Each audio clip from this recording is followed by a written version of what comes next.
Tere tulemast kuulama Stebi podcasti Samm-sammult heaoluni. Kui sind huvitab tervis, heaolu, sport ja kõik selle maailmaga seonduv, siis oled kuulamas õiget linti.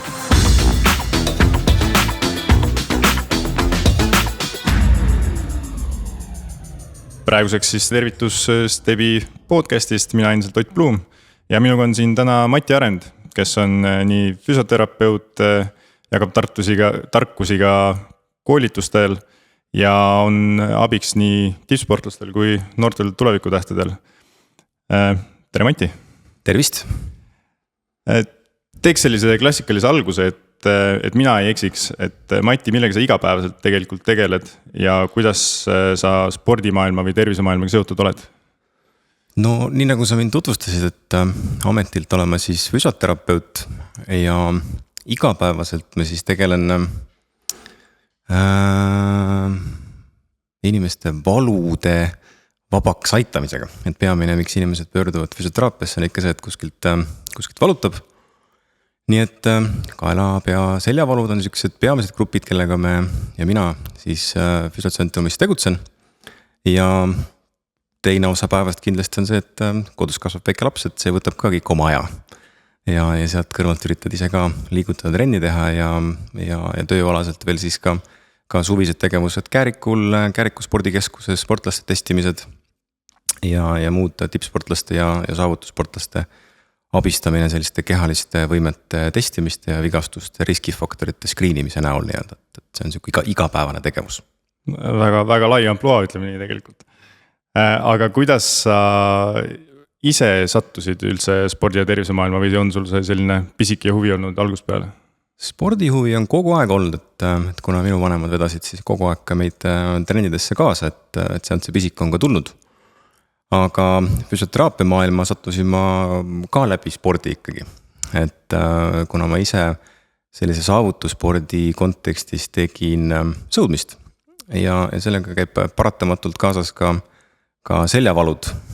Ja kui mina olen siis väiksem ja noorem, siis juhtus ka minuga ja siis hakati mind ka vedama igale poole ja siis oli see esimene kokkupuude nii-öelda füsioteraapia maailmaga. Ja sealt see huvi nii-öelda siis ka suunitlusena tekkis ja kui sai siuke sportlastegevus ja koolide ja gümnaasiumis ka lõpetatud, siis oli suund nagu selget. Ja siis nüüd lõpuks doktorikraadini välja nagu... Õnnestus jah seda ülikooli teed veel pikendada nii-öelda, et teha ära ka doktoritöö nii-öelda, kus juhendajaks siis Jarek Mäesto ja Jana Kivastik ülikoolis. Et tehtud ta sai, jaa. Väga äge, kui lõpuks isiklik justkui huvi või probleem kandub edasi sinna, et sellest saab ka teisi aidata lõpuks.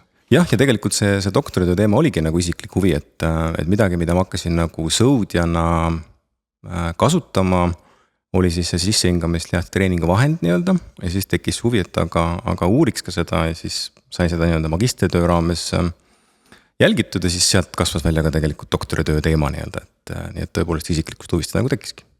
Aga kuidas ise ennast praegu tunned, et oled sa nii terve ja füüsiliselt aktiivne nagu sa võiksid või peaksid endal ka õpetussõnu peale lugema nagu teistele võib-olla annad? Ikka katsume käituda nii oma sõnade kui tegude järgi, mida me ka teistel soovitame, aga see on alati raske, et reaalne elu ongi raske selles mõttes, et alati ei jõua ennast ree peal hoida. Eriti kui on pisike putukas kodus kasvamas, kes võtab ka palju aega ja siis vahest on endale vähem aega. Aga sellest tingimusest tulebki anda nagu parim, et ega siin muud ei olegi teha. Aga samas tema järgi jooksmine võib-olla on ka paras aktiivne trenn, on ju? On, jah. Täna hommikul meil on koos lapsega ja naisega jooga juba tehtud, et talle joogakaardid väga meeldivad ja kõigid on 3 aastane, aga täitsa meeldib. No võt. Aga enne kui lähme sügavamale natukene, et siis siin podcastis ma arvan, tekib selline kooslik küsimus, et mis on sinu jaoks heaolu kui sõna või kui selline maailmavaade? Eks vast ikka see, et sa tunned ennast endas hästi, et keegi teine ei saa sinu rõõmu ära võtta nii-öelda, et see ka üksi olemine on okei ja isendaga tegelemine on okei, et ei pea olema alati keegi teine, kes sind nagu rõõmsaks teeb, et see on võib-olla siuke nagu filosoofia pool nii-öelda, et siis leida need erinevad tegevused, mis aitavad kaasa sellele, et COVID-i lockdownide ajal oli ju näha, et okei, mulle meeldib küll jõusaalis käia, aga kui jõusaal kinni pannakse, mis ma siis teen, et mulle meeldib mingit sporti teha, eks ole, tahad ujuda, aga ujulad on kinni, et mis me siis nagu teeme, et mul oleks ka neid erinevaid versioone ja variante, mis mulle meeldivad teha. Olgu selleks siis matkamine ja looduses olemine, mida me teame, et on ju tervisele kasulik, siis et need harjumused ja rutiinid oleks nagu kogu aeg sees, et ja hea on alati, kui keegi on see, kes on kõrval ja tuletab meelde need. Väga ilus formuleeritud vastus. Aga lähme siit edasi igapäevatööle lähemale äkki, et füsioteraapiast sa natukene rääkisid, et tihti tavainimestel või igapäevaselt probleemid füsioteraapias on kaela peal, seljavalud. Et siit tulebki, et paljudel on võib-olla arusaam füsioteraapiast kui selline vigastusjärgne võimlemine, et aga kas tegelikult füsioteraapia saab olla ka igapäevane nii-öelda päeva osa, millega tegeleda, et olla nagu ennetada ja olla võib-olla tervem? Jaa, et selles kontekstis füsioteraapia on ju Eesti mõistes hästi noor eriala, mida on ka paljuski valesti mõistetud ja meid siiamaani ju klassifitseeritakse kas sellised võimlejateks jutumärkides või siis nagu massöörideks nii-öelda jutumärkides. Aga tegelikult amet on palju laiem, et me võime aidata nii-öelda lapsi, vastsündinuid, kuni vanuriteni välja, erinevad konkreetsed traumad, mis mõjutavad ka närvisüsteemi nii-öelda, ka kaasasündinud probleemid, mis mõjutavad närvisüsteemi. Samas me saame aidata ka ergonoomilise nõuga, näiteks istuva töö esindajad, sundasenditega tööde tegijaid, tehase töölisi, kõiki muid, konsulteerida ka sportlaste treeneritega, abistada neid, nõustada neid, et see võimaluskond on selles mõttes ikkagi väga lai.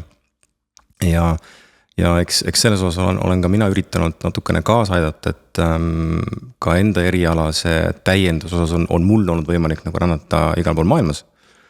Ja olen ka Eestis korraldanud Tartus mitmeid koolitusi, täiendkoolitusi, konverentsi, just et seda füsioteraapia taset nagu tõsta. Et me jõuakski palju rohkemateni, kui ainult see hommikuvõimlemine, mis tuleb Vikerraadios, mis on väga tore, eks ole, aga tõepoolest ka need erinevad sellised minu jaoks vajalikud harjutused, mis on spetsialist soovitanud, et need võivad olla ka näiteks hammaste pesu ajal tehtavad asjad, et mitte niivõrd ma võtan aega hommiku võimlemiseks, vaid võin teha ka pausiks tööpäeva jooksul, et need ongi osa minu heaolus nii-öelda või selle inimese heaolus, et väiksed asjad töötavad, väiksed asjad ja lihtsad asjad töötavad, et see on see võib-olla märksõna, mis võiks olla kuskil ekraani peal väikse kollase lipikuga kirjas, et. Nii et sisuliselt ka sisse töötada võib-olla head rutiinid oma igapäeva. Jah, ega ma oma patsientidega on alati seda võrdlust, et hammaste pesemine on nagu ilgelt lihtne, et aga enam ikkagi ei taha seda teha, et ei võta palju aega, ütleme, et keskeltläbi 2 minutit päevas ja kõik teavad, et see töötab jube hästi, et hoida nagu suu ja hammaste tervist, eks ole. Ja igav ta on, aga see kõik ei peagi alati olema huvitav ja erinev, et töötada. Jah, sest hiljem tagajärgedega tegeleda on tegelikult palju keerulisem. Ja sellest saavad ju kõik aru, eks ole. Ja enne teada ei saa, kui juba probleem käes ei ole. Just. Loodetavasti iga asjaga niimoodi muidugi ei pea testima piire, et kus see probleemi tuleb. Aga meie keha mõttes on see nagu hammaste pesemise võrdlus on hea, lihtsalt hambad lagunevad kõvasti kiiremini, kui meie kehast teatavad vaevused välja tulevad. Et oletame, et sina ka ei viitsi siis oma harjutusi teha ja trennis ka ei viitsi käia, jooksmas kõndimas ka ei viitsi käia, ega midagi juhtugi võib-olla isegi paar aastat. Aga mingi hetk hakkab pikalt poolt vaikselt järgi andma ja siis keegi kutsub sind, et ole hea, tule aita mul auto välja lükata lumest. Ja siis sellepärast, et kanna kõõluse näiteks ära või kutsub sind kolima oma seda Estonia tiibklaverit 5. ilma liftita trepikotta, et siis sa tõmbad selja ära ja need edasi. Et need tulevad siis välja need. Täitsa arusaadav. Juba on endalgi tunne, et kui jääb pikem paus sisse, siis esimene viga lööb välja, tuleb hakata tegelema, sellepärast, et lihtsamaks asi ei lähe, olgem ausad. Aga kellega sa igapäevaselt kõige rohkem ikkagi tegeled?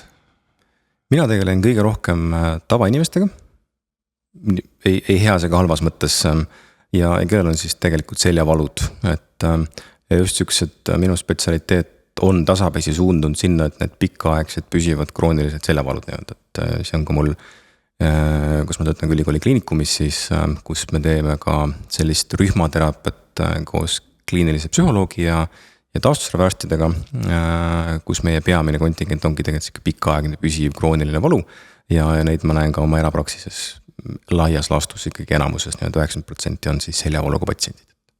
Nii et see võib natukene öelda, et see on keskmise eestlase kõige suurem või levinum mure. See on ka maailmas kõige levinum mure. Et teatav statistika ütleb meil, et 98% elanikkonnast maailmas tunneb mingi hetk oma elus väga tugevalt seljavalu, mis osadel, uuem statistika ütleb 40% muutub krooniliseks ja see on selle mõttes ajas muutunud, kui mina mõtlen, et ma olen nüüd töötanud peaaegu 15 aastat füsioterapeudina, peaaegu, et see krooniliseks muutumine, see protsent on meil suuremaks läinud. Ja see on ilmselt ühes kontekstis seotud sellega, et üldine populatsioon, elanikkond liigub vähe, rääkimata sellest, et treenib vähe, pingutab vähe. Ei esita selliseid piisavaid väljakutseid oma keha ja vaimu jaoks, et oleme sellises pehmes mõnusas mullis, kus lihtne on asju tuua ja viia, aga oma vaimule ka kehale siis sellist väljakutsuvaid tegevusi ei tee, et vahepeal nälgi näpistaja ja vahepeal ei pea pingutama pikemalt. Nii et tegelikult see liikumise, ütleme, sellega kaasanud ka rasvumise ja istumise probleemid, et neid tegelikult lihtsalt ei võimendata, vaid need ongi tegelikult rohkem kasvanud.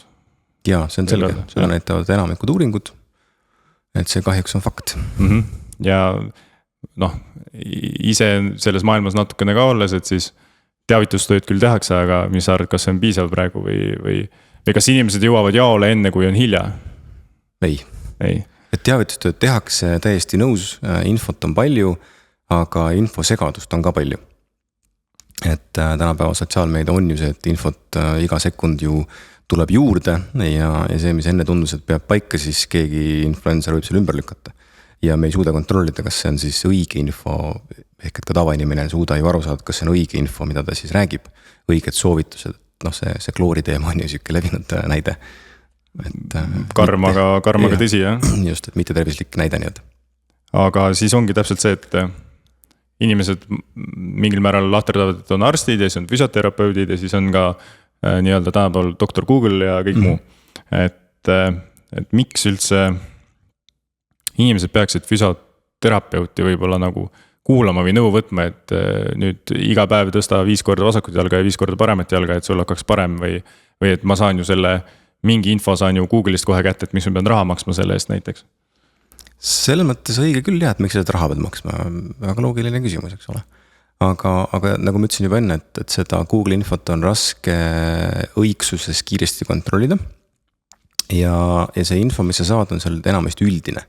Mitte spetsiifiline, aga me suudame siis, näiteks kas või sind spetsiifilisemalt hinnata, et mis on sinu see vaevus või probleem, et mis on selle põhjustaja ja siis suuta tegevustega minna spetsiifilisemaks, kui ainult see ühe jala või teise jala tõstmine, et mida ma saangi Google'ist, et üldiselt soovitused, aga aeg-ajalt on vaja spetsiifilisemalt teha. Et kui me võtame ka näiteks nende alaseljavaludega patsiendid, siis väga paljudel juhtudel siis on soovitused küll sellised saadud, kas siis mõnelt treenerilt või perearstilt või doktor Google'ist, aga tegelikult me näeme, et on vaja kordades rohkem teha. On vaja kordades raskemalt teha, et saaks seda muutust, mis teda aitaks nii-öelda. Ja muidu tekib siis selle inimesel see tunne, et ma võtan küll mingid soovitusi, kas siis doktor Google'ist või kellegi teise käest, aga see ei tööta, see ei aita.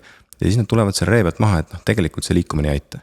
Et siis on ka need ravimid ja siuke valuvägistavad tegevused ja muud asjad, sest ju liikumine ja harjutused ei aita. Täiesti selles suhtes loogiline ja füsioterapeut justkui ju tegelikult on kõrval, kes analüüsib ja jälgib progressi siis ka tegelikult. Jah, ja sellepärast peakski olema nagu külastus ka regulaarne, et umbes ju jällegi see hammastepesu analoog ja hambaarsti külastus, et korra aastas või vähemalt üle 2 aasta võiks ju käia, et hinnata seisukorda, et jah, sa näed peeglist oma hambaid, aga sa ei näe sinna tahapoole ja sul ei ole seda toredat väikest peeglit ja nii edasi, et keegi teine annab ka hinnangu objektiivsemalt, mis see seis on. Et me ise hindame kahjuks ikkagi subjektiivsemalt ja mitte selles osas, et ma olen ikkagi kehvem, vaid ikka arvad, et oled parem. Jah, see on selline analoog spordiväljakutel, et kui kunagi olid ikka tipus ja siis 20 aastat hiljem hakkad lapsega palli mängima, siis sa arvad, et sa oled endiselt superstar. Ja seda me näeme ju praegu ka harrastusspordis päris palju, et jooksuüritused, rattaspordiüritused, harrastajate tennise, sulgpalli, korvpalli, jalgpalliturniirid, et ei valmistata keha ette. et sellised nädalalõpu sulgpalli, tennise, jalgpalli, saali jalgpalliturniirid ongi need kohad, kus need kannakõõlusid rebestatakse. Just täpselt selle asja pärast, mis sa rääkisid, aga ma ju kunagi tegin 10 aastat tagasi, 15 aastat tagasi, aga enam pole ju teinud. Ja siis nüüd mängid 3 päeva järjest väikeste juppidena ja siis käib plõks. Ehk siis võib öelda, et 90% peaks olema hoopis ettevalmistus ja 10% see päris pingutus. Just nii, jah. Aga ei, kõik tahavad ikka maksimumi.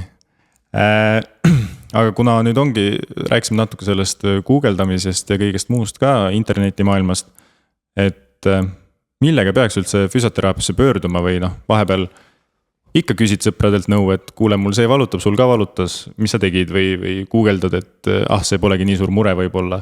Et kas on olemas selline piir, millest alates tasub pöörduda kindlasti füsioteraapiasse? Või võib põhimõtteliselt võib ükskõik mis murega tulla ja öelda, et nõu saada? Alati võib tulla ükskõik mis murega ja meile meeldib töötada inimestega, et enne kõike me töötame inimestega kui mingi konkreetse probleemiga. Ja kus see piir on enamasti inimeste jaoks, on see piir ikkagi, et nad ei saa midagi teha, mida nad tahavad teha, olgu see siis töö või kodus lapsega tegelemine või mingi kodune töö või hobi, mida ma enam ei saa teha, et see selgelt ikkagi häirib, et ületab nende sellist taluvusvõimet, aga jah, see saabumine meile või nõu küsimine võiks olla juba nagu varem nii-öelda, et häda on selle sõprade käest nõu küsimisega siis see, et sõprusringkonnades ikka, et see, et kuna ise oled füsioterapeut, siis tavaliselt sellistes ürituste käigus küsitakse, aga see ei ole see koht, kus sa saad nagu adekvaatselt hinnata ja vaadata, et aga see on jah, kuhu nagu kähku ära uputakse, et sa oled füsioterapeut, kuule, aga vaata kähku mu selg üle või midagi, et ja siis saab sihukest nagu poolikut nõu, et siis ei saa põhjalikult vaadata. Nii et mõistlik oleks ikkagi võtta aega rahulikult ja konsulteerida koos ja vaadata see mure üle, et ta siis suuremaks lumepalliks ei kasvaks. Aga rääkides siis natukene ka sellest, et meil on nüüd või rääkisime sellest, et tänapäeva maailmas on hädasid rohkem natukene paratamatult ja inimesed liiguvad vähem, et kuidas äkki natukene noori või lapsi edasi aidata, et neist saaks nii-öelda terved ja heade rutiindega inimesed, aktiivsete rutiindega. Et kas on näiteks nõuandeid kas või lapsevanematele, et millest võiks alustada? Need nõuanded on muidugi kõiksugused nagu meie liikuma kutsuva koolid ja muud teemad, mis liigubki kõik sinnapoole, et muudetakse ka kehalise kasvatuse õpetust ja liikumise õpetuseks ja edasi, et mida liikumislabor Tartu Ülikooli juures teeb, aga lapsevanemad kindlasti peavad olema ise eeskujud, et ma paratamatult kahjuks näen seda lihtsust nutiseadmete kasutamises, et lihtsalt lapsevanemana sa jälgid, mida teevad teised väiksemate lastega nii-öelda, et jube kerge on see vanker, lutt ja nutitelefon kätte anda, et saaks ise natukene rahu, aga kui meil endal ei ole seda harjumust näidata, et me käime kõndimas, me käime liikumas, me sõidame rattaga, me ronime ja matkame, siis on neil raske seda edasi anda, et pärast räägid, et aga näed, sa peaks, kuigi me ise ei tee. Et see esimene nõu on kindlasti, et olla ise kohe algusest peale nii-öelda eeskuju ja kaasata. Aga teine asi on siis see, et sellist treeningsundi nagu peal ei oleks, et väga paljud spordiklubid on läinud juba seda multispordi teed nii-öelda. Et lapsed saaksidki proovida ühes klubis erinevaid treeninguid, et suurte spordiklubide eelis see on, et väga palju alasid on koos. Ja näiteks Tartu Ülikooli spordiklubil on see 5 ala tegemine multispordi käigus, et kus saab roteeruda, et laps saab rahulikult paar nädalat teha ühte, teist ja kolmandat, ja siis mõtled, kuule, mul hoopis sobib see. Mitte see, et jah, sa pead olema jalgpallis, mida see meie pearaha süsteem nii-öelda soosib, et lapsevanemad valiks siis 1 tee nii-öelda või 2 teed, et kus see laps peaks siis treenima nii-öelda, et kuigi tegelikult ta tahab hoopis ronida. Aga natuke võttes sul sõnasabas kinni see, et jah, telefonid on käes, aga mis sa arvad, kas tulevik äkki ongi selles suunas, et äkki me saame tänu telefonidele lapsed hoopis tagasi liikuma? Või mis sinu vaade on siuke subjektiivne? See võib ka nii olla, aga siis peab päris palju sellest sotsiaalmeediast ka nii-öelda muutuma. Seda soosivaks praegu ta kindlasti ju ikkagi ei ole, et ta oleks soosiv, pead sa seda väga konkreetselt lükkama ja suunama, et ma ei ütlegi, et seadmed ja nutiseadmed on halvad, absoluutselt mitte, et ilma endata me ei saaks seda podcasti teha ja paljusid oma tööd ja tegemisi teha, et see kindlasti lihtsustab, aitab ja arendab. aga õiges mahus ja enamik kahjuks ei tea, mis see õige maht on nii-öelda, et väga kerge on liiale minna ja meie aju ju tahab kogu aeg saada uut. Ja selleks igasugused videod ongi niimoodi üles ehitatud ja kaasa arvatud multikad ja muud asjad, et mis see järgmine asi siis on 5 minuti pärast, et aga neid vahendeid, kuidas oma tervist jälgida, nutiseadmed ju väga palju aitavad, et meie kellad käe peal, nutikellad aitavad pulssi jälgida, juba ka EKG-d, et tehnoloogia on nii väikseks läinud, et me räägime juba sellest sõrmuse süsteemist, mis mõõdab nii EKG-d kui ka pulssi. Juba me näeme, et nad saavad mõõta ka vererõhku, et selline tervise jälgimine saab minna väga palju personaalsemaks. Et see on kindlasti tuleviks, et nii-öelda personaalmeditsiinisüsteem ja seal on tehnoloogia paratamatus, ilma selleta me ei saa seda teha. Nüüd on küsimus see, et kui vanalt me seda alustame ja kasutame, et mis harjumused me siis lastele enne tekitame nii-öelda, mida täiskasvanuna on päris raske muuta. Jah, seal peaks olema vist mitu maailma, mis kokku siduda, et näiteks vist enne koroonat või koroona alguses oli Pokemon Go oli väga liikuma kutsuv selline mäng, mida ju siis tegelikult lapsed ja täiskasvanud käisid koos mängimas ja on erinevad need geomängud küll, et mis paratamatult panevad sind liikuma ja päris pikki vahemaid. Aga nüüd panna see kokku kõik, et see oleks meeldiv, tore ja sellest oleks kasu ja piisavalt sellist statistikat või datat oma tervise kohta ka koguda, siis see on vist veel natukene tulevik. Aga selle mõttes sellegi nutiseadme kasuks nagu rääkides, et meie perel on harjumus teha seda mobot nii-öelda mobiilse orienteerumise radasid, et jällegi, kui mõelda seda, et ilma nutiseadmeta ma ei saaks seda teha, eks ole, see on seal rakenduses on üle Eesti need kaardid olemas, lae alla, tõmba endale QR-koodi luger ja püsi orienteerumisrajad on väga kihtid üle Eesti, et saadki liikuda looduses ja õppida oskust siis kaardiga lugemisel toimetada ja liikuda. Nii et tehnoloogia saab sellele kindlasti kaasa aidata, aga jällegi ma pean teadma neid vahendeid, eks ole. Et palju lihtsam on neid kassipilte scrollida ja vaadata. Just. Rääkisime ka enne sellest, et kuna siis pöörduda justkui füsioteraapia poole või füsioterapeudi poole, aga kas sa teed analoogi, et nagu hambaarsti juures käid iga korra aastas oletame, et siis kas füsioterapeudi juurde võiks minna ka siis, kui ei ole midagi viga ja lihtsalt kontrollima ennast? Absoluutselt ja tegelikult ka mitmetel arstidel on juba see suund ju tekkinud, et nimetatakse neid ka lausa ennetusarstideks. Ja sellise ennetuspoolega me ka ju tegeleme, et me vaatame, hindame keha, me vaatame, hindame liikumist. Ja kui me mõtleme selle konteksti peale, et mina isiklikult olen aidanud siis ampluaana siis balletitantsijatest kuni siis rammumeesteni välja, eks ole. Et see liikumisulatus ja liikumismaneer on ju oluliselt erinev. Ja me saame ikkagi selles osas nagu jälgida, et kas ta on sümmeetrilisem, kas ta vastab sellele tegevusele, mida ta tahab teha. Et ei oleks seal mingit selliseid väiksemaid või suuremaid vigu sees, mis võiksid hiljem tekitada vaevust. Et näiteks me ise oma tiimis praegu võtsime selle väljakutse, et sügisel jookseme siis oma esimese jooksumaratoni ja just selle sama põhimõttega, mida sa alguses mainisid, et äkki varsti enam ei jõua, et tervis läheb kehvemaks, et umbes selline tagamõttega meil oli. Ja kui sa hakkad valmistuma esimeseks jooksumaratoniks, selle mõttes, et jah, me oleme küll pikki distantsi varemgi jooksnud nagu poolmaratoni edasi, aga mitte 42, eks ole. Siis tõepoolest, mis on need meie tegevused, mis saaks kaasa aidata, et ma tean, et jah, peab palju jooksma, aga erinevad tegevused, mis soodustavad ja selline tehniline analüüs. Et see on siuke nagu ennetuspool, et olgu see siis jooksja, kelle me saame jooksu analüüsi vaadata, jooksutehnikat hinnata, tavainimene, kelle me vaatame üldist liikumist, mida ta teeb töö juures, et kas seal on midagi, mis võib tekitada talgi näiteks kaelavalusid, kui ta teeb seda pidevalt. Et kui me siin ka tippkokkadega arutame neid soovitamist ja ergonoomilisi nõuandeid, et just miks need kaelavalud tekivad, ongi seda palju allavaatamist, aga seal on teatavad nüansid, mida saab siis nii-öelda sisse viia, et seda riskifaktorit vähendada. Aga kui liikuda edasi natukene sinu siis või spetsiifilisemaks ehk siis sportlaste juurde ja võib-olla sinu teadustööde juurde ka, et sa teed praegu ka teaduspõhist arendustööd nii-öelda tippsportlastega. Ja, aga on sul mõni näide, et kellega ja mida sa umbes praegusel hetkel nii-öelda krutid juurde, et saaks parima tulemuse? Konkreetseid nimelisi näiteid me ei saa ju selle mõttes seda pole vaja, aga just, et äkki spordialaliselt või selliselt spordispetsiifiliselt. Et meil on selliseid koostööprojekte päris palju, et nüüd siin nädala pärast tuleb meil ka käsipalli talendilaagri käigus testimine, kus me oleme aastaid juba vaadanud ja aidanud neil hinnata ka sellistelt õlajõu näitajaid kere ja õlajõu näitajate suhet omavahel, sihuke hüppevõimeid, erinevaid riskifaktorid, kuna me teame, näiteks käsipallis on palju neid põlve ees, mis ristasid vigastusi, mis lõpetavad tüüpiliselt juba karjääri, et neid aidata ennetada. aga kui me räägime siin ka ratturite konteksti, siis väike kõrvalepõige minu nii-öelda doktoritöö teemasse või minu teadustöö teemasse, mis on see sissehingamislihasta treening. Siis see on selles mõttes hästi huvitav, et see on see 1% teema. Et jah, ma pean tippsportlasena küll palju treenima, aga mingid nüansid, kus ma saan selgelt juurde.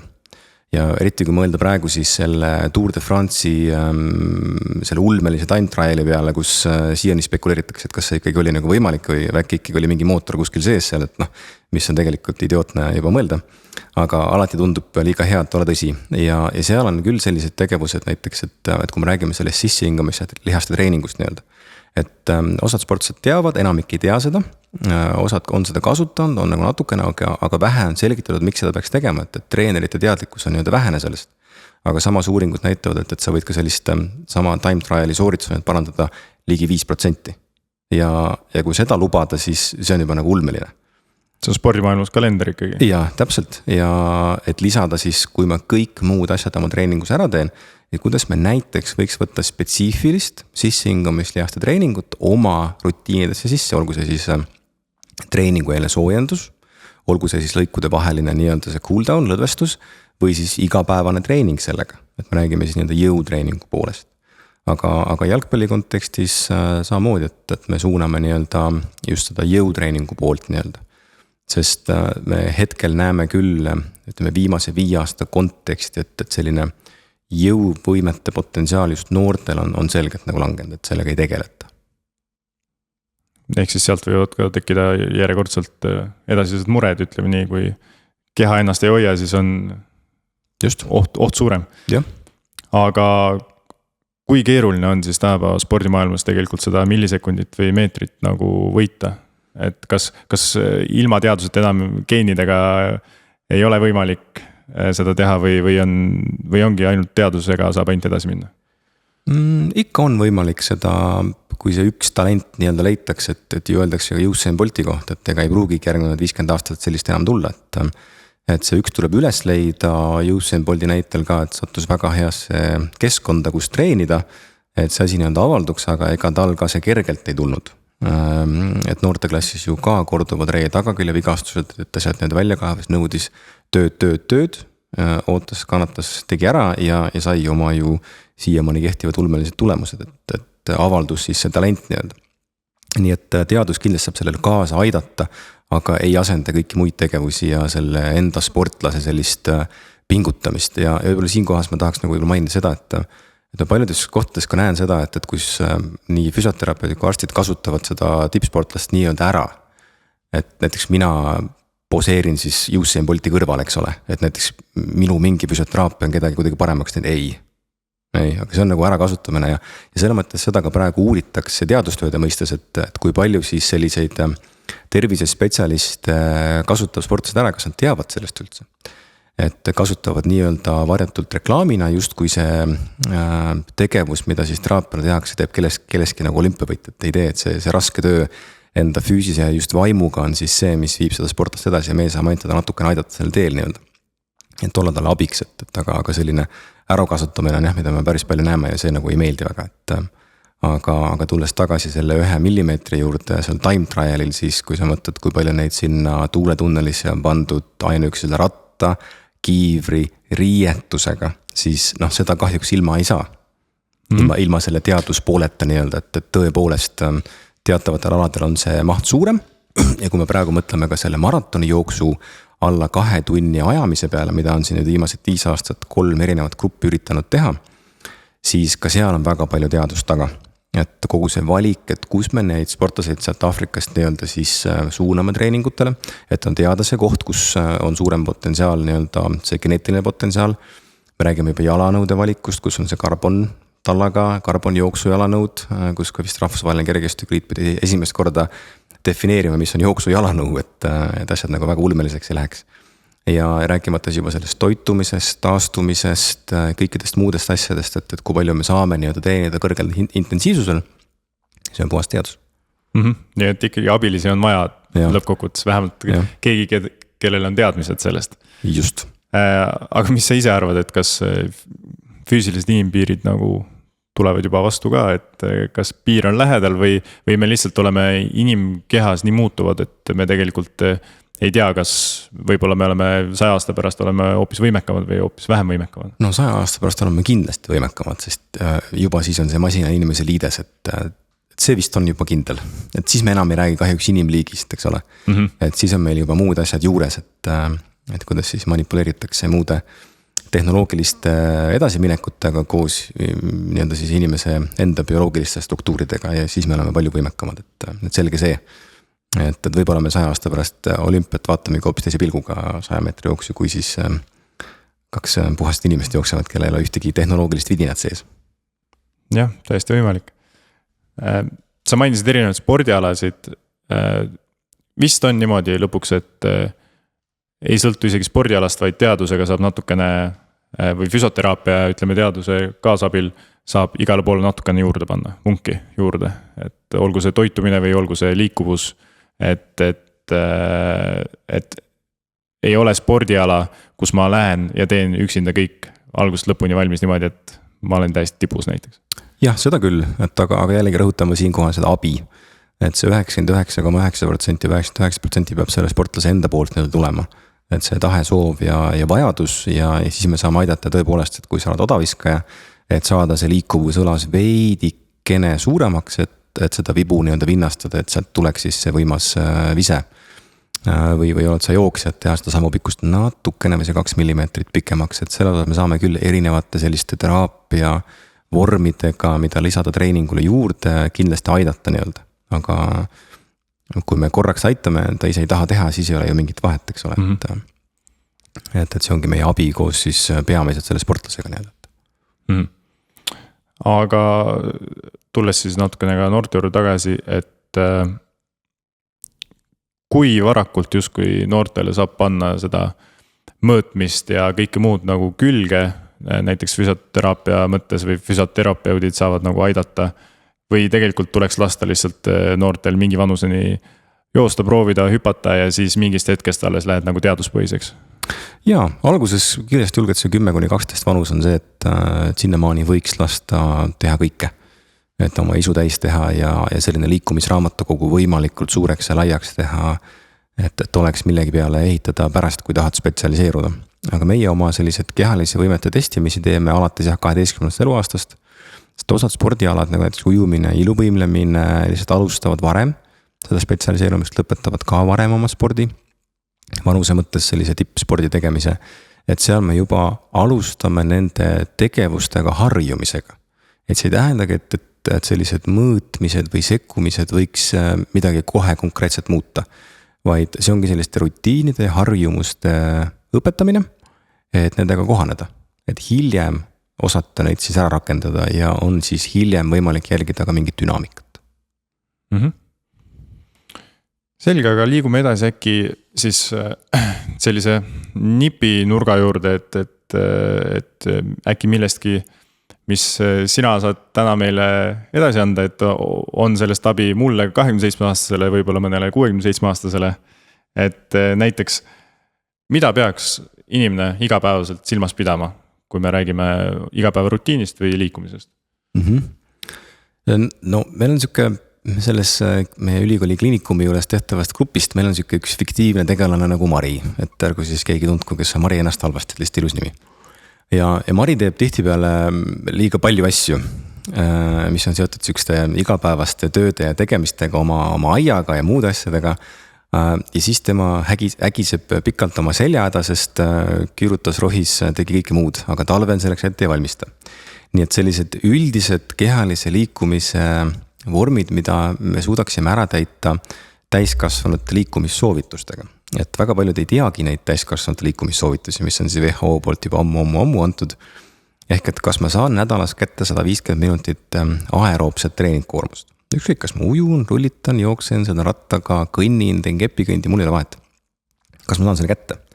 Ja kas ma 2 päeval nädalas saan kätte ka jõutreeningu, et mida me klassifitseerime siis lihastreeningu alla. olgu selleks siis pilates, jooga, bodypumpid, oma keharaskusega treeningud, mis iganes, kus ma kas venitan lihast tugevalt või pingutan lihast tugevalt lisatakistusega, milleks on siis kummilindid, hantlid, kettad, sangpommid ja nii edasi, nii edasi. Ehk et kui praegu on meil kolmapäev ja kui ma pühapäeval seda enda käest küsin, siis kas ma saan 2 linnukest teha, ehk et 150 minutit nädalas kehalist liikumist nii-öelda aeroobses treeningtsoonis või siis jõutreeningut 2 päeva nädalas, mis on orienteeruvalt siis kuskil pool tundi nii-öelda ühel korral ehk et circa 60 minutit korraga. Et kas ma saan seda regulaarselt kätte? Okei, see, et sa lähed 1 nädala puhkusele, see tees on arusaadav. Võib-olla ka 2 nädalat käid puhkusele, see on arusaadav. Aga ülejäänud see 350 päeva aastas, et kas ma saan selle regulaarselt kätte, et võib-olla see on selline kõige suurem võtmesõna, et mis see üldpilt laias laastus aasta lõikes need on. Ja enamik kahjuks ei saa seda kätte, et kurb muidugi, sest tegelikult see. Aga meie oleme jällegi õnnelikud füsioterapeutidena, sest see hoiab meie tööd. Absoluutselt, aga lihtsalt paberi peal see ei tundu palju, aga ei ilmselgelt selle jaoks aega leida, esialgu võib-olla otsida täpselt samamoodi informatsiooni, teadmisi, et kuidas endale sobivat asja teha. Et see võib-olla on juba esimene samm, kus komistatakse.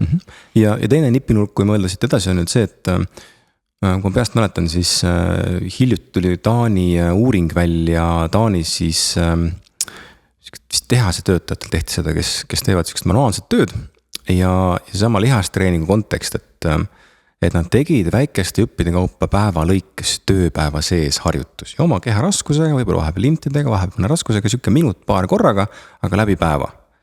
Ja igapäevaselt niimoodi, see 5 päeva nädalas tööpäev. Ja tulemused olid sama edukad nagu need inimesed, kes tegid 2 päeva nädalas pool tundi korraga, järjest asju. Nii et väikesed jupid töötavad väga hästi. Tööpäeva lõikes väikestes osades teha teatavaid harjutusi, mida näiteks keegi on soovitanud, kas või mina või keegi teine füsioterapeut, ja neid siis nühkida, hambaid nühkida ja töötab väga hästi.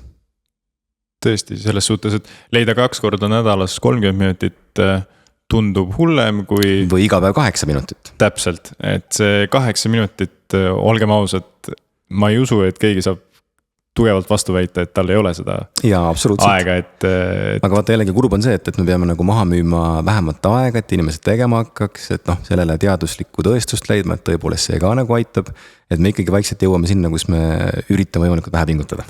Ja eks inimene peab ise kõige rohkem uskuma ja nagu sa ka enne mainisid, et tegelikult kogu töö teeb inimene ära, et füsioterapeut ei saa piitsaga taga käia ja sundida. Kuigi võiks üks olla, aga jah, ei saa.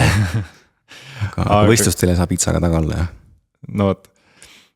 Aga siitki äkki siis küsimus, et kuidas pöörduda füsioterapeudi juurde, et kus see kõige lihtsam tee on võib-olla, et mõni arvab, et äkki perearsti kaudu, mõni võib-olla ei tea, et saab ka otse pöörduda. Ja lihtne mulle kirjutatakse helistada, aga tõepoolest on siis haigekassa süsteemis on täpselt samasugune rida, et sa pead panema siis aja perearsti juurde ja perearst suunab siis taastusravi arstile ja taastusravi arst siis suunab füsioteraapiasse. Perearstidel on ka nii-öelda teraapiafond, et saavad suunata otse füsioteraapiasse. Maksab siis jällegi haigekassa nii-öelda ja nüüd vist läheb otse perearstilt see tasumine. Ja kolmas on tõepoolest siis erapraksised, erameditsiin nii-öelda, kus saab otse pöörduda füsioterapeudi poole ilma ühegi saatekirjata nii-öelda. Nii et variante on erinevaid, sõltub kui kiire inimesel oma murega on või mis valdkonna murega on nagu tegemist, et kui on tegemist siukse neuroloogiliste vaevustega, mis on ju eluaeg, Parkinsonid ja multiplexid ja muud asjad, et see on meil lahendagi ju ära, et see on siuke pikaaegne püsiv asi, et siis on füsioteraapiaga ju teistsugune, et siis ongi see riiklik süsteem nii-öelda mõistlik. Ja siit ka võib-olla väike soovitus või mõttetera, et kellele pakub tööandja tervisekompensatsiooni, siis tihtipeale füsioteraapia on ka kompenseeritud, ehk siis igakuiselt, kui te muidu ei leia endale mingit väljakutset või tegevust selle eest, siis miks mitte ära kasutada seda hoopis tervisekontrolliks või millegi arendamiseks. Just, et tulla vaatama, et kas kõik on korras, et mitte oodata siis probleemi. Just. Aga kui otseselt füsioterapeudi juurde ei taha minna või juba on käidud, aga tahaks sellist head ja usaldusväärset infot inimese liikumise kohta või täpselt neid arve kontrollida, mida me rääkisime, et 2 korda 30 minutit ja nii edasi. Et on sul äkki soovitusi, kust näiteks internetis seda kontrollida, et mina isiklikult tean, et kliinikumil on erinevad sellised alamlehed, kus on igasugu harjutusi ja kõike muud, kus saab lugeda, aga äkki sul endal on ka midagi lisada? No kindlasti üks koht, kus saab silma peal hoida sihukestel rahvatervise asjadel on see Tervise Arengu Instituut, see TAI nii-öelda, eks ole. Et seal on kindlasti adekvaatne info igasuguste liikumissoovituste kohta, ülikooli liikumislabor teeb samamoodi head tööd ka sotsiaalmeedia juures, kodulehed, muud asjad, et infot viia nii-öelda noorteni, koolideni, lapsevanemateni, see liikuma kutsuv kool, et jälgida neid asju, et just siis suunata nii-öelda noori liikuma, mis on see peamine murekoht nii-öelda. Et kui ma niisama guugeldan, siis tõepoolest saad vastuseid nii-öelda piltidena seinast seina.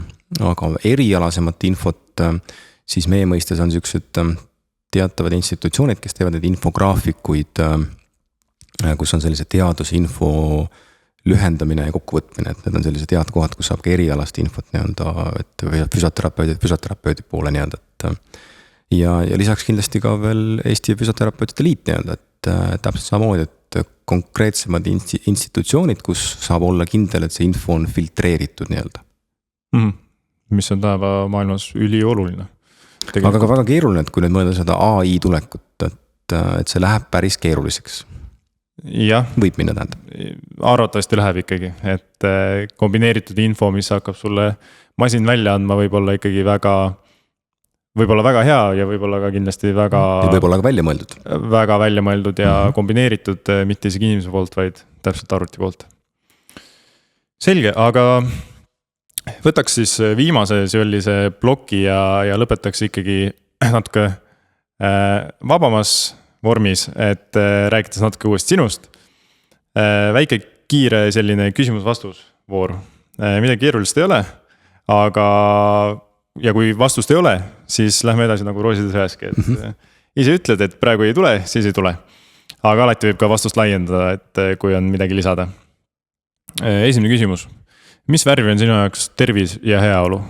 Mis värvi? Sinine. Sinine. Kas see on seotud füsiotsentrumiga? Ja sinine kollane meil on tõesti, et ei otseselt mitte. Mis on sinu spordiala, mida alati teeksid naerul sui? Rattasõit, see meeldib ilmsesti, sest ühest kohast teise liikumine on täiesti enda teha, kui just jah, rehv ei ole katki. Ja see on palju efektiivsem kui jooksmine. Kergem ja kiirem, et ega inimene ilma asjata mõelnud ratast välja, et muidu võiks ju kogu jala käia. Nii, on sul üks äkki reisi sihtkoha soovitus?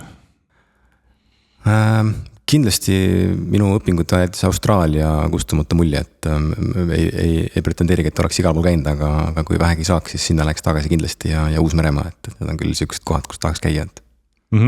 Ja kes kaugele ei viitsi minna, siis Käärikule kindlasti. Absoluutselt, see on küll koht, kus mõnusalt aega veeta ja liikuda ja süüa, et toidud head, tingimused head, mine kohale teed trenni. On sul ka mõni raamatusoovitus äkki? Raamatusoovitus, jaa. Kes hetkel ma loen ise veel seda Enderi saagat, et ma ei tea, kas kellelegi see midagi ütleb, et Orson Scott Card on siis nii-öelda autoriks, et väga-väga ammu juba kirjutatud tegelikult raamatud. Aga ka seal on siis raamatu tegelase areng jõudnud sinnamaani, kus me räägime ka sellest AI-st ja sellisest sarnasest tegelasest, kes just korranes välja AI-st ehk et just kui tehisintellektist, aga põnev selline fiktsioon. Lähme siis sarnasel teemal edasi. Äkki sul on mõni film, millest sa kunagi tüdine? Film, millest kunagi tüdine, siis kindlasti Sõrmust isanda triloogia. Tüdineda võib küll Hobbiti triloogiast, aga mitte siis on baasfilmist. Jah. Kas sa oled rohkem sõnumi või telefonikõne inimene? Pigem juba sõnumi, aga peaks olema telefoni inimene rohkem. Miks sa nii ise ütled? Sest tegelikult see sõnumineerimine võtab hirmsasti aega. Et kui kokkuvõttes saaks ära teha kõnega ja kiiresti, siis aga jah, ei taha teisi võib-olla tülitada. Ja kuna mina enda erialalt ka alati ei saa nagu kõnedele vastata, kui ma tegelen inimestega, siis jah, see sõnumineerimine on vahepeal nagu lihtsam. Et sa ma arvad, sa annad isegi soovitusi teistele, et midagi on siis kirjuta. Jah, just täpselt, et hommik või õhtu? Ikka hommik. Ikka hommik. mis kell ärkasid? täna kell 5, ei 4:30 olime püsti. Aga see ei ole tavapärane, tavaliselt on kuskil 6 paiku äratus, et mulle need varajased hommikud eriti suvel ka meeldivad, et päike tõuseb ja siis saad juba nagu askeldada, et väga mõnus.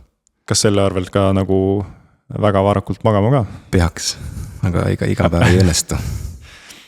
Nüüd on järgmine küsimus, kas kohv või tee? Kohv. Ja see tuleb hommikul kohe? Jaa. Meri või mets? Ikka mets. Mets.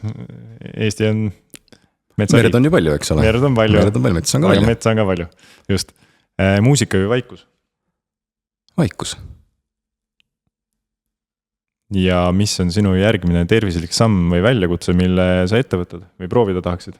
Mida ma põgusalt viskasin õhku oli, kahjuks peab jooksmas käima või õnneks, et me võtsime eesmärgi, et teeme siis maratoni jooksu 7. oktoobril Tartu linnamaratoni raames.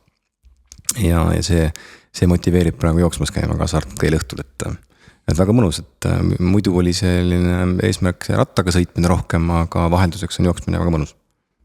Ja väga lihtne tegevus, et pane jalga ja mine.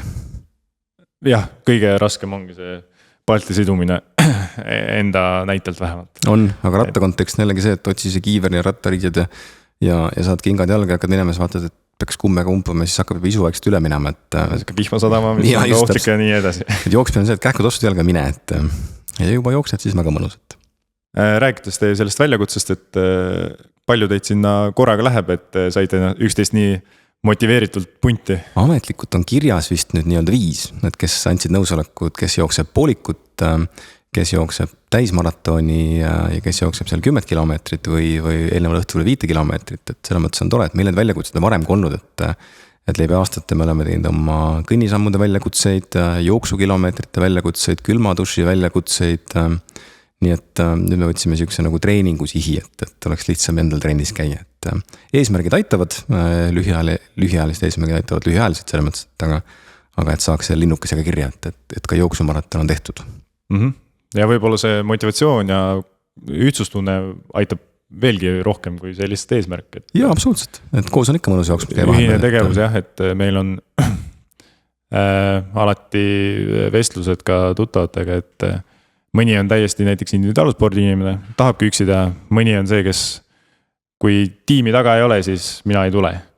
Et see on tõesti huvitav, kuidas inimesed on väga erinevad tegelikult sportimisstiilidelt juba, olenemata alast. Jah, aga tänapäeval on lihtne leia ainult spordiala, nii palju valikuid on, et raske on juba valida, et neid treeningliike ja asju on nii palju, et aga kas on midagi, mida sa pole proovinud, aga on olnud mõtteis korraks?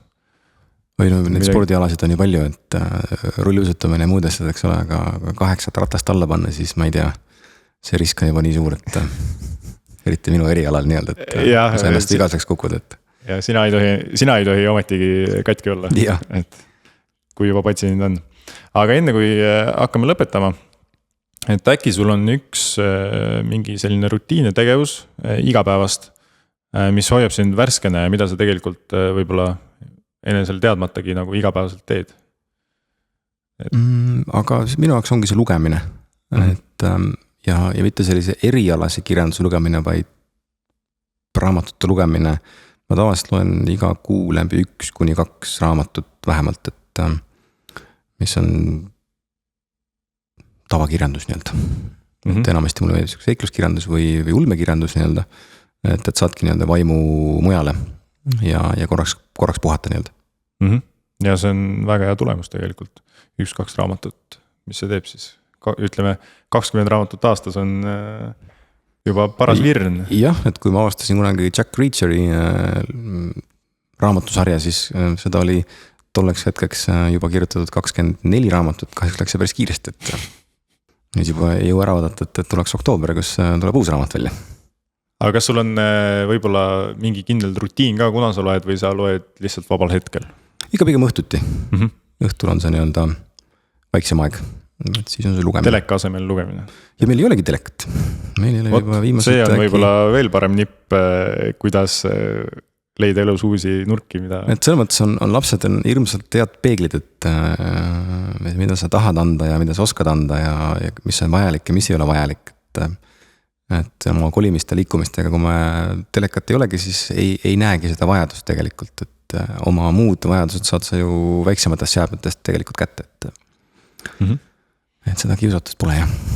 Aga sellisel juhul minul on küsimus otsas, ma ei tea, kas sinul on praegu vaba mikrofoniga mingeid mõtteid, soovitusi veel edasi anda, mis tundus, et jäid andmata? Otseselt mitte, et kes tunneb, et tahaks abi, siis meie käest saab. Just, et kui tunned, et liikumist on vähe ja hädad tikuvad ligi, siis ja enesetunne ei ole ka võib-olla parim, et äkki füsioteraapia ja nõustamine aitab. Ja just. Mati leiate Tartus füsiotsentrumist, nagu võib-olla juba aru saite. Ja ka ma ei tea, kes ülikoolis käib, siis võib-olla satub isegi tema loengusse. Ja tegelikult, kes tahab niisama seigelda või liikuda ja ka füsioteraapia või taastusravi külgi avastada, siis Stebist leiab ka kindlasti vajalikke teenuseid. Aga sellisel juhul mina olin Ott ja minuga oli Mati, et aitäh tulemast. Aitäh kutsumast. Super, järgmise korrani. Head aega.